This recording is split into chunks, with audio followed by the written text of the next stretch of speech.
seja o nome do Senhor. Graças a Deus. Convido a igreja a se colocar de pé. Glória a Deus. Irmãos, eu louvo esse hino já tem tempo, mas o nervosismo é tão grande que é só Deus para nos dar vitória. Glória a Deus. Aleluia. Abre a tua palavra no livro da carta aos Efésios, cartas de Paulo aos Efésios, capítulo 6, versículo 10 a seguir. Mas antes, eu quero aqui agradecer pelo convite, agradecer primeiramente a Deus, por mais essa oportunidade, e também agradecer a pastora Valdenice pela porta aberta. Deus abençoe, minha linda. A missionária Janaína, Deus abençoe. Quase não sai, tá vendo? Glória a Deus. Deus abençoe por essa oportunidade. Vamos aqui ler a palavra do Senhor.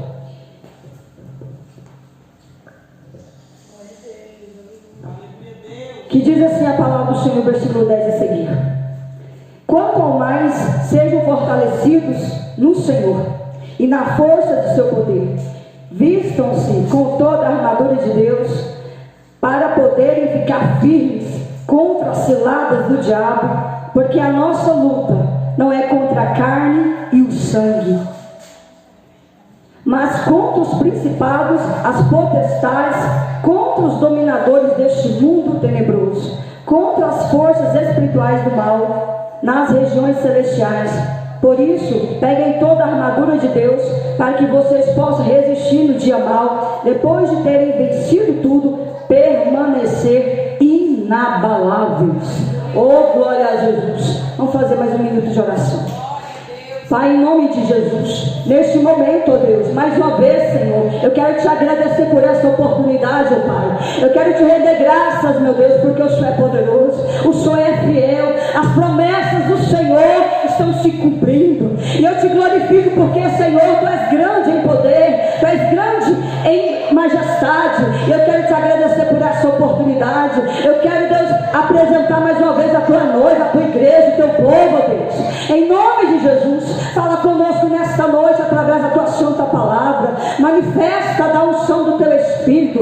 Em nome de Jesus, trabalha, Senhor, segundo a Tua vontade. Que todo mal seja repreendido esta noite. Que toda retaliação do inferno caia por terra. Que toda a fúria do inimigo seja desfeita pelo poder do nome do Senhor, pelo poder da Tua palavra. E assim, meu Deus, eu te agradeço em nome de Jesus. Aleluia. A igreja pode se assentar. Glória a Jesus. A palavra do Senhor nos fala a respeito das armaduras de Deus. O apóstolo Paulo escreve assim à igreja de Éfeso, dizendo: fortalecei-vos no Senhor e na força do seu poder.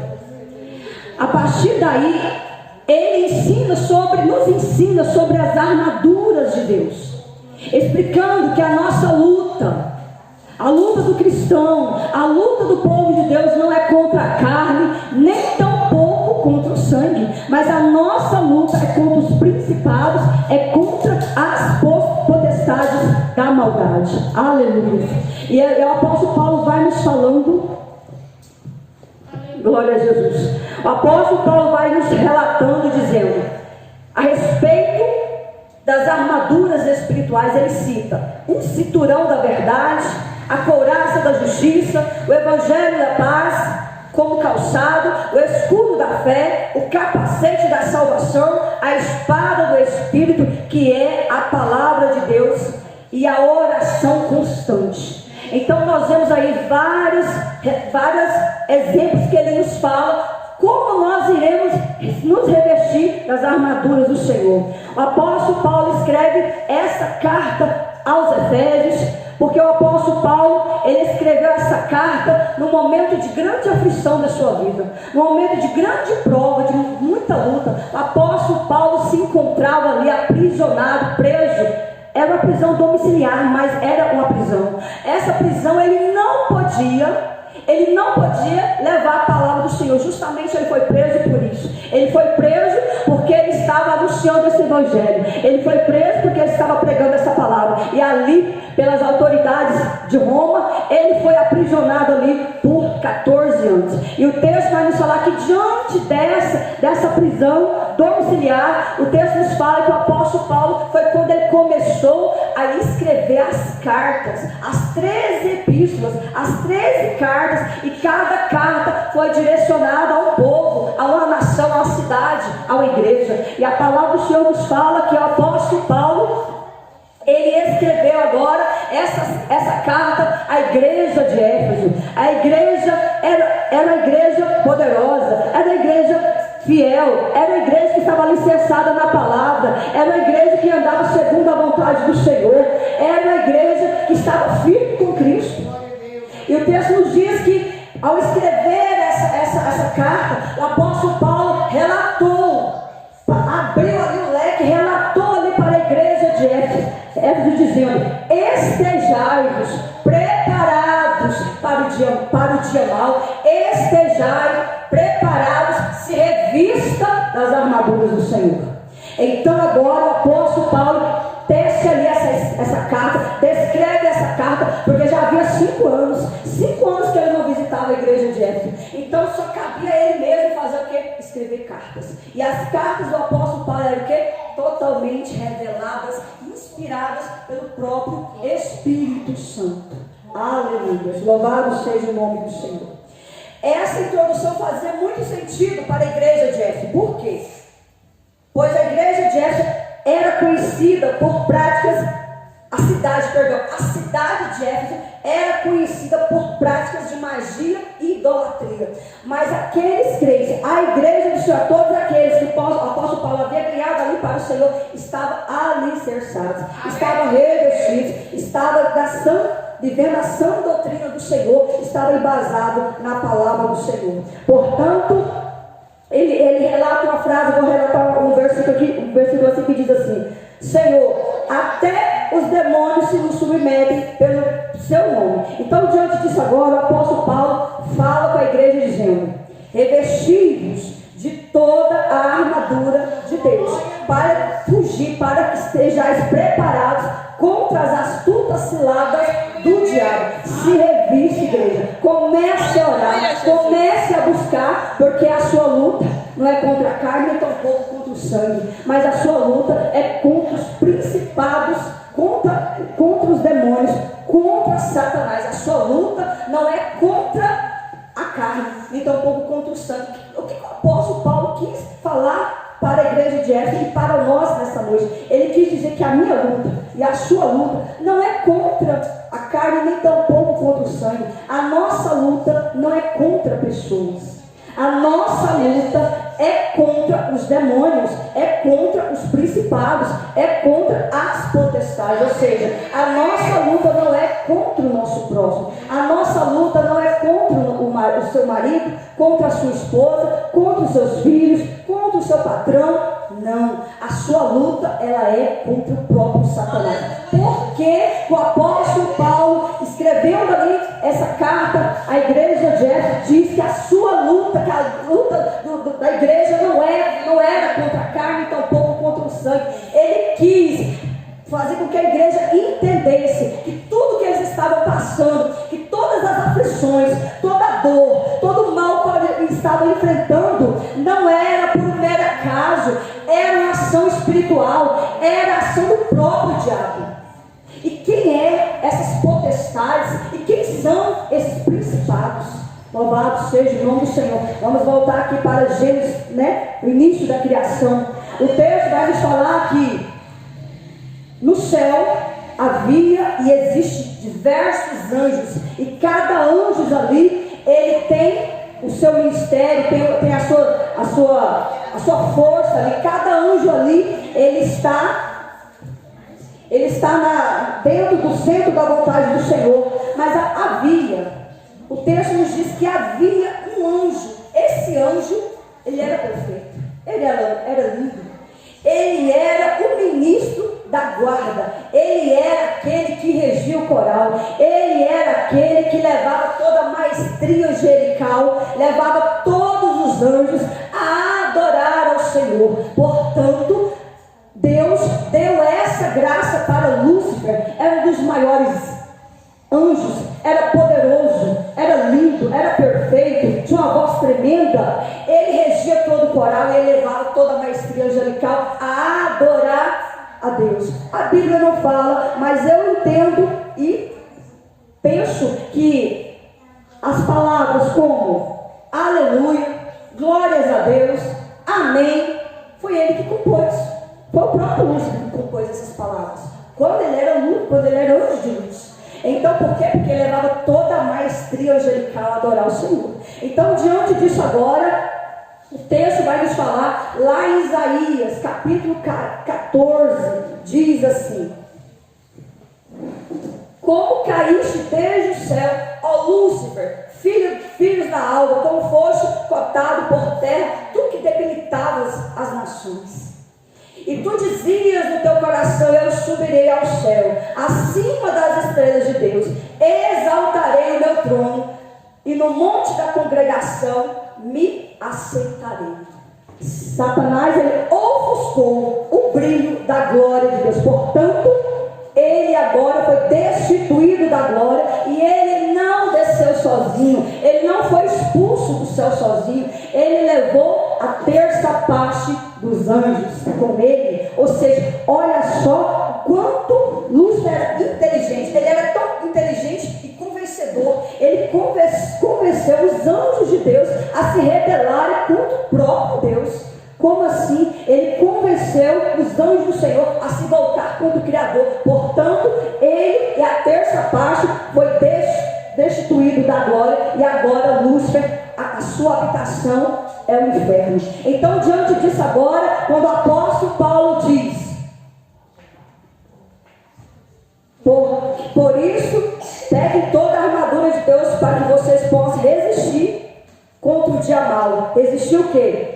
Porque a nossa luta não é contra a carne nem contra o sangue, mas contra os principados e potestades, contra os dominadores deste mundo. Então agora os anjos caídos recebem o nome de demônios, de potestades, de principados. Esses são os nomes que esses demônios caídos receberam.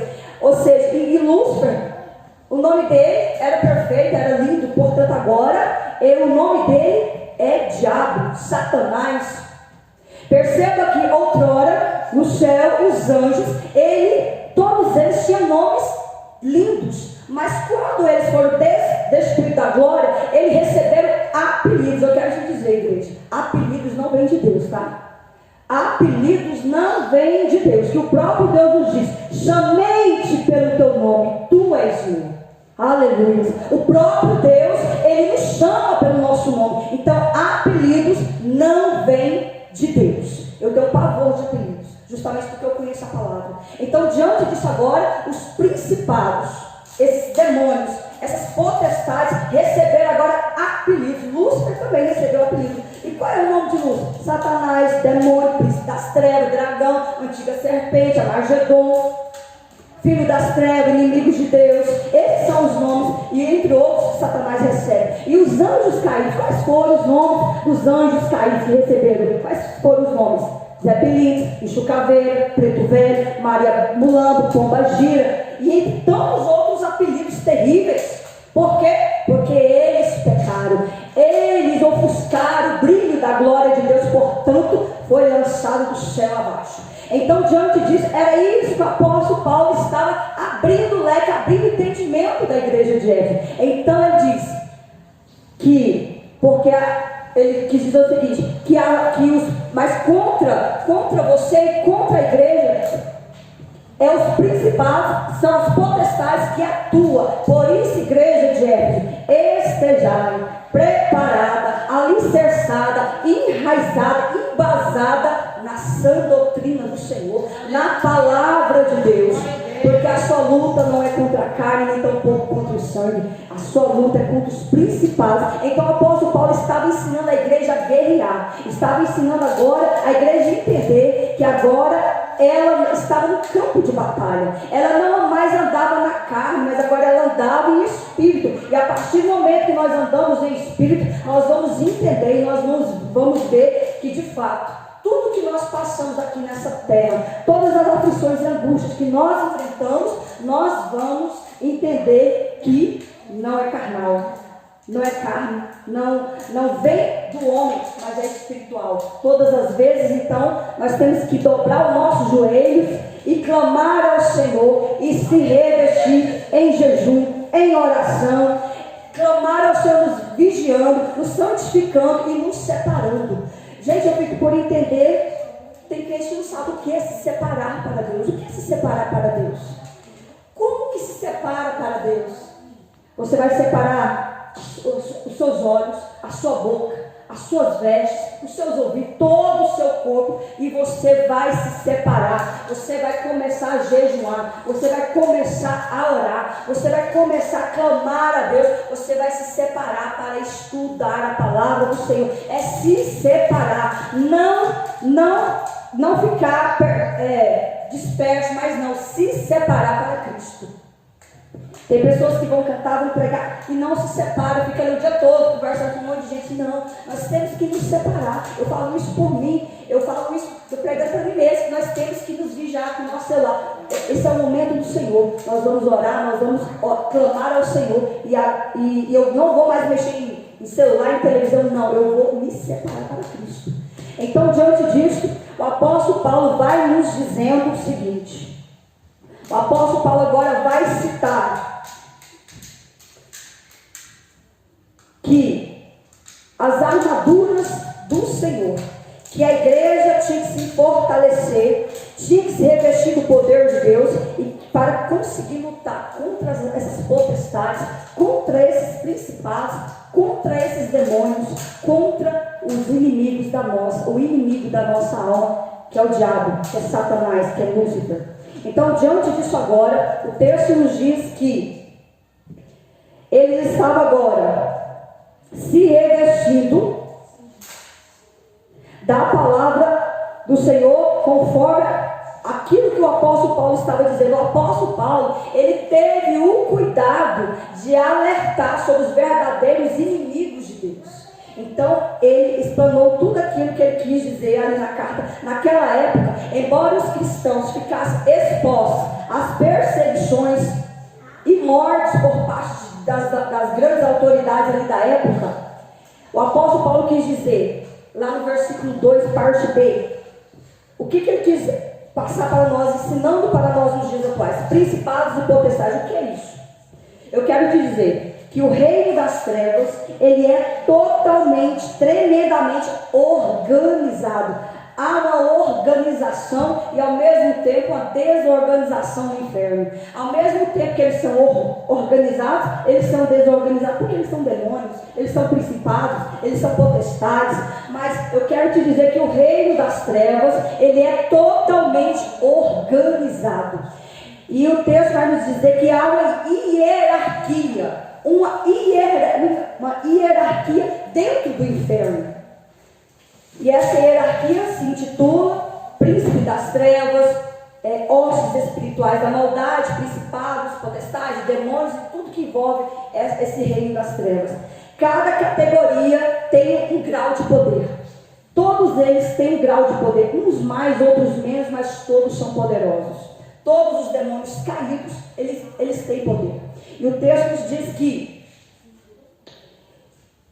cada um tem uma ação, de modo que ninguém fica sem sofrer os seus ataques na face da terra. Para vocês entenderem como que é o reino do inferno, a organização de Satanás, que ele dá ordem para cada potestade, para cada principado atuarem em cada país. Você sabia que em cada país existe um tipo de demônio? Os demônios que atuam aqui no Brasil é um tipo de demônio. Lá no Japão são outros tipos de demônios. No Paquistão, outros tipos de demônio. Na África, na Índia. E aí nós vamos, cada um para entender como que eles atuam lá, basta nós olharmos a cultura, a forma como é de cada país. Só citando aqui algo muito recente sobre a forma como os demônios atuam em cada país. Eu vou citar apenas um país aqui, o Paquistão. Quantos aqui conhecem o país? Eu vou falar do Paquistão. País deplorável, diabólico, está nas mãos do diabo, onde ali a legião, as potestades, os principados que atuam ali, eles Eles estão totalmente voltados, eles usam os homens para destruir a vida das mulheres e das crianças. Nós sabemos que os homens ali a mente deles são diabólicas, escravizam as mulheres, abusam das crianças, são pedófilos, são homens abomináveis. Então, diante disso, cada país atua de uma forma. E só que ao longo dos tempos nós estamos vendo que os demônios parecem que estão circulando, né? Geral. Sai de lá para cá, vai daqui para lá, tá uma confusão danada. Porque cada país atua. O Paquistão mesmo muitos deles já estão aqui, os islâmicos já estão aqui atuando no nosso país, querendo pregar a sua religião deplorável aqui no nosso país. Então, ou seja, eu entendi então que os demônios estão saindo de lá para vir para cá. E às vezes daqui sai para lá, só Deus. Então nós temos que entender, e nós como igreja nós temos que orar. Nós temos que clamar ao Senhor, porque cada demônio atua de uma forma. Os principados são os maiores em poder. Os principados são os demônios caídos de alto escalão, que era um ministro de alguma forma ali no céu. Portanto, esses demônios, quando eles caíram, eles receberam o nome de principados. E o que esses principados fazem? Eles são os maiorais em poder. Agem nas nações, aqui que eu citei. Eles vão atuar em cada nação da terra, em cada nação do mundo, provocando o quê? Calamidades, corrupção do governo, provocam violência e todo tipo de maldade contra os habitantes da terra. Então as potestades, os principados são terríveis. Eu quero te dizer uma coisa, o diabo ele não brinca de ser diabo. A palavra diz o quê? Que ele veio para matar, roubar e destruir. Ele veio para destruir o que? Vidas. Ele veio para destruir o homem. Satanás odeia a raça humana. Por que ele odeia tanto o ser humano? Porque um dia ele foi um anjo de luz. Porque um dia ele esteve ali como ministro da guarda, da adoração de Deus. Quando Deus arrancou o dom de adorador dele, que ele caiu, ele perdeu o dom de adorador. E o Senhor, aprenda que Deus, ele nunca vai olhar diante do espelho para se adorar, jamais. Ele precisa que alguém o adore. Por quê? Porque ele é o Criador, ele criou o céu e a terra. Ele manda no mar, ele manda no céu, na terra, no mar, no inferno. Ele manda, ele é o soberano, ele é o arquiteto do universo. Então, diante disso agora, ele criou o homem, a sua imagem, a sua semelhança, para o adorar. Portanto, a partir do momento que Deus fez o homem para adorar a Deus, Lúcifer muito se irou. Lúcifer tem nós como seu inimigo. Por quê? Porque nós fazemos hoje o que ele fazia outrora. Hoje nós somos adoradores, independente se a voz é bonita, é feia, não interessa. Todo aquele que aceita Cristo, ele se torna adorador de Deus. Ele se torna filho. Então, diante disso, Lúcifer odeia a raça humana inteira. Ele se odeia. Por quê? Ele feriu o coração de Deus. Portanto, ele se odeia. Louvado seja o nome do Senhor. E agora nós vamos falar das potestades. Tem como objetivo causar divisões, contendas no meio do povo de Deus. Olha só como que as potestades atuam. Agora ele não vai atuar com o povo do mundo, não. As potestades vão atuar com o povo da igreja, com os servos do Senhor. Ele vai lutar contra os filhos de Deus. E ele, o que ele faz? Ele causa divisões, contendas, esfriamento espiritual. Ele provoca inveja na vida dos irmãos, ciúmes e todo tipo de maledicência.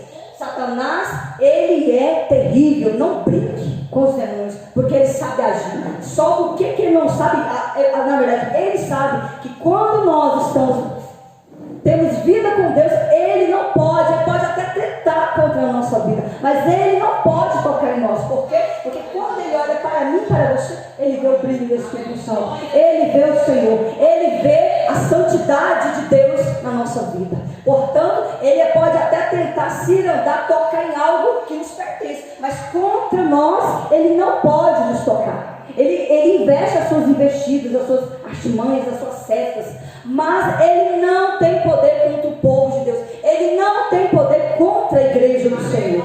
Louvado seja o nome do Senhor.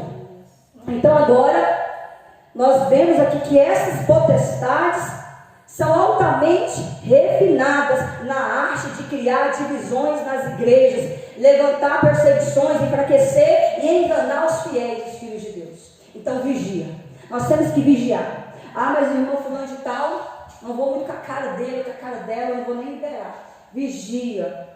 Se você não gosta de algum irmão, vai orar por ele. Ora por ele, porque muitas vezes se ele te feriu, se ele tocou em você, não foi ele. Certamente ele deu lugar para Satanás e ninguém entrou. Portanto, a nossa luta é o quê? Não é contra a carne, nem tampouco contra o sangue. A nossa luta não é contra pessoas. A nossa luta é espiritual. A nossa luta é contra os demônios. Louvado seja o nome do Senhor. No versículo 6, no capítulo 6, do versículo 14, Parashá diz assim, que agora eu vou falar das armaduras do Senhor, como que nós temos que nos revestir dessas armaduras. Cingir os lombos com a verdade. O que é isso? Naquela época, o cinturão era usado pelos soldados para proteger a parte inferior do abdômen, prender a sua túnica, além disso servia para segurar a sua espada. Então o cinturão servia para, não só para se proteger, mas também para segurar a espada dos soldados. Naquela época o cinturão era usado pelos soldados para proteger a parte inferior, né? Voltando aqui. Portanto, ao cingir o cinturão, o soldado se preparava para a guerra. Quando ele cingiu o seu cinturão, estava o quê? Se preparando para a guerra. É isso que nós temos que estar alicerçados. Nós temos que estar preparados para a guerra todo dia, toda hora. Nós, o crente, não tem sossego, irmãos. Você vê sua luta hoje, já chega outra manhã e assim vai. É uma prova após prova, né? Essa é a vida do crente. Portanto, por isso nós temos que ter uma vida de quê? De oração, de busca, de jejum, de santidade. Nós temos que vigiar com aquilo que nós colocamos, onde nós colocamos os nossos olhos, o que nós falamos, as amizades que nós temos. Vocês jovens que têm muitos amigos na escola, tem que vigiar com as suas amizades. Aleluia. Porque há amizades que muitas vezes quer te destruir. Muitas vezes quer te levar para longe de Deus. Então nós temos que estar vigilantes sobre isso. Portanto, o cinturão servia para os soldados irem para a guerra. Da mesma forma, precisamos cingir os nossos lombos na preparação para os ataques do diabo e seus demônios. Cingirmos com a verdade que é a palavra do Senhor. No versículo 14, parte B, vestir a couraça da justiça. Nas armas dos soldados, a couraça tinha a função de proteger os órgãos vitais. Essa peça geralmente era feita de couro resistente, cobria todo o tronco do soldado, protegia dos golpes e das flechadas. Portanto, olha só como é poderosa essa couraça da justiça. No sentido espiritual, veste essa couraça quem vive em obediência ao Senhor. Ou seja, quem caminha na justiça, quem caminha na verdade, quem fala a verdade, quem vive na verdade, quem prega a verdade. Louvado seja o nome do Senhor. No versículo 15 diz que nós temos que nos revestir com os calçados. Nós temos que os calçados dos pés, nós temos que estar nos revestindo com as sandálias. E que sandálias são essas? Que calçados são esses? As sandálias dos soldados romanos deveriam ser fortes, confortáveis. Além disso, deveria dar estabilidade para que os pés não sofressem na batalha. O cristão, eu e você, igreja do Senhor, devemos estar com os pés calçados e bem firmados e estruturados na palavra, andar na palavra, viver na palavra, se alimentar da palavra, pregar a palavra e ser luz no mundo. Porque nós somos o quê? Nós somos a luz do mundo. Então, diante disso, da mesma forma, o escudo, a palavra de Deus é um instrumento infalível que protege a fé contra as dúvidas enviadas pelo mal. Então nós temos aqui a segunda, perdão gente, por aqui. eu estou falando das sandálias da salvação. O cristão deve estar com os pés calçados e bem firmados, estruturados no Senhor. A armadura, quarta armadura do Senhor, o escudo da fé. Normalmente os escudos dos soldados romanos eram grandes e retangulares. Eles foram projetados para proteger os soldados na guerra. Da mesma forma, o escudo, a palavra de Deus, é um instrumento infalível. Quem vive na palavra, anda na palavra, ele não é envergonhado. Ele pode até sofrer investidas de Satanás, mas ele não é envergonhado, porque quem está guerreando por ele, quem está pelejando por ele, é o Senhor dos exércitos, é o Deus Yahvé, o Senhor dos exércitos. É Ele que peleja por mim e por você. Portanto, todo servo de Deus, ele jamais será envergonhado. Da mesma forma, o escudo é a palavra de Deus, é o instrumento infalível que protege a fé contra as dúvidas enviadas pelo mal, pelos demônios, por Satanás. Quinta armadura, capacete da salvação. O que é isso? Esse instrumento provavelmente foi feito de bronze, de ouro, e garantia a proteção da cabeça dos soldados. O apóstolo Paulo usa esse exemplo para explicar que também devemos proteger nossos pensamentos com o capacete da salvação. O diabo, ele muitas vezes, na maioria das vezes, praticamente em todas as vezes, ele vai usar de artimanha contra a minha mente e contra a sua mente. Por quê? Porque ele atingindo a nossa mente, colocando os dardos dele, as setas malignas, colocando os pensamentos contrários, colocando pensamentos para pecar, para distorcer a palavra, ele vai atingir a minha mente e a tua mente. Portanto, nós temos que nos revestir, buscar em oração esse revestimento, essa armadura, que é o capacete da salvação. Porque quando você buscar esse capacete da salvação em oração, o Senhor vai brindar a tua mente. Porque, sabe por que o homem e a mulher pecam? Porque sabe por que a raça humana peca? Porque ele foi atingido na mente e deixou descer para o coração. Portanto, todo pensamento que vier contrário, que você vê que não vem de Deus, você repreenda. Repreenda porque é o diabo, pode ter certeza que é o Satanás. Repreenda porque ele quer se andar com a nossa mente. Ah, mas eu sou crente. Ah, mas eu sou obreiro. Eu canto, eu prego, eu expulso demônio, eu faço tudo. Como assim? Não tem poder na minha vida. Não brinque com Satanás porque ele sabe agir. É naquele momento de distração que ele pode até tocar na sua mente, jogando alguns dardos inflamados. Mas nós temos que estar o quê? Vigiando. Nós temos que estar o quê? Buscando fortalecer com o capacete da salvação. Porque você orando, o Senhor vai brindar a tua mente, o Senhor vai te revestir do alto da cabeça pelos pés, Ele vai te fortalecer e nenhum demônio vai ter poder de tocar na tua mente. Peça a Deus em oração, brinda a minha mente com o teu sangue, brinda meu coração com o teu sangue, brinda os meus olhos com o teu sangue, brinda a minha boca com o teu sangue, brinda, Senhor Deus, todo o meu corpo com o teu sangue, para que Satanás não tenha poder de tocar na minha vida. Oh, glória a Jesus, louvado seja o nome do Senhor. Então, diante disso, o apóstolo Paulo, ele teve esse cuidado com a igreja de Éfeso, dizendo para que eles viessem se revestir do capacete da salvação. Explicar que assim também serve para proteger todos os nossos pensamentos, porque a nossa mente é o que ocorre as batalhas espirituais, por isso precisa estar blindadas pelo poder do Senhor, por Deus. Lá no versículo 17, parte B, diz assim: a espada do Espírito. As armaduras são a espada do Espírito.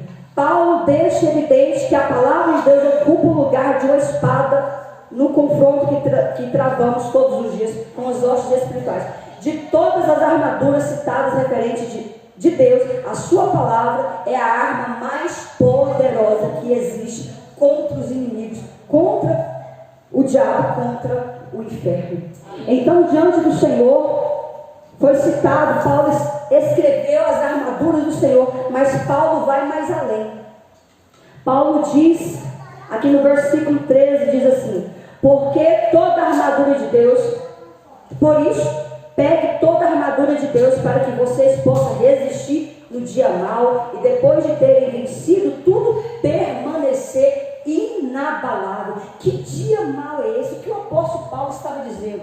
Eu quero te dizer que o dia mau é o dia da provação. O dia mau é aquele dia que eu e você não marca, não coloca, não coloca na nossa agenda para acontecer. O dia mau ele vai acontecer, quer queira o homem ou não, quer queira o crente ou ímpio, vai acontecer. O dia mau ele acontece na vida do ímpio, na vida do crente. A diferença é em como passar pelo vale. A diferença é em como passar por esse dia. O dia mau ele não escolhe o homem bonito, feio, rico, pobre, magro, gordo, alto, baixo, não. O dia mau, ele vai chegar. Ele chega sem avisar. E detalhe, irmãos, ele chega naquele momento que está tudo bem na tua vida. Ah, irmão, eu estou ficando com medo. Eu fico com medo, porque é preciso. Estou aqui para abrir a tua visão. Deus não me trouxe, lá do Taboão Parque para falar. Mentira, estou aqui para abrir os teus olhos. Estejai preparados para o dia mau.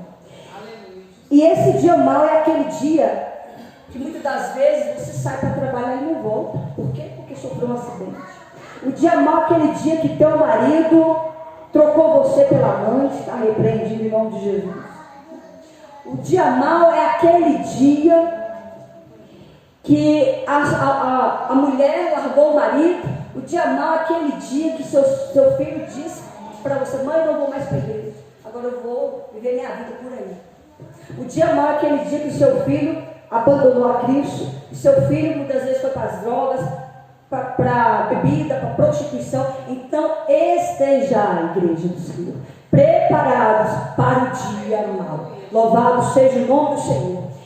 E como eu vou conseguir suportar as aflições desse dia mau?